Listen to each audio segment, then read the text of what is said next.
Maryvale, the valley as we know it would cease to functionally operate. A little hometown pride for one segment of the valley that saw its boom several decades ago, and people want to bring that back. All this week, 12 News brings you Boomtown, examining how the valley is changing and at what cost. Team 12's William Pitts takes us to a critical neighborhood, one where it's still affordable for most folks to live, and one that's also setting a new course to revitalize and grow. Crepes, coffee, a French breakfast in a neighborhood strip mall in Maryvale. We were looking more for kind of the Latin community, the Hispanic community, and what better place than here in Maryvale.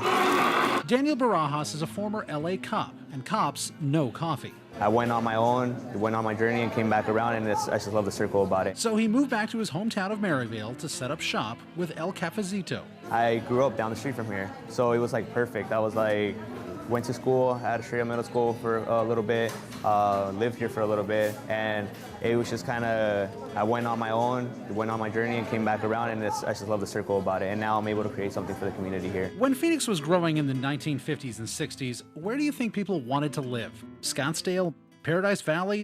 Here you see the Shannon. Nope, it was Maryvale. GE automatic washers and evaporative coolers. That's movie legend Buster Keaton in a promotional film about the John F. Long development of Maryvale in 1961. At its peak, Long was building 7 houses a day. It's the Lantern Inn at the shopping city. Here, fine food and beverages are served in very pleasant surroundings. Not to mention a shopping mall for all the people that were moving there. Times have changed since 1961. You know how now it's kind of middle class, and it used to be a little bit on the higher end back then. Is it a little hopeful also? We could get back to that. We can, and I am hopeful. City Councilwoman Betty Guardado represents and lives in Maryvale. Why Maryvale? Because I know you moved from LA, right? Yes, I moved from LA here, and I grew up in a very similar neighborhood as Maryvale.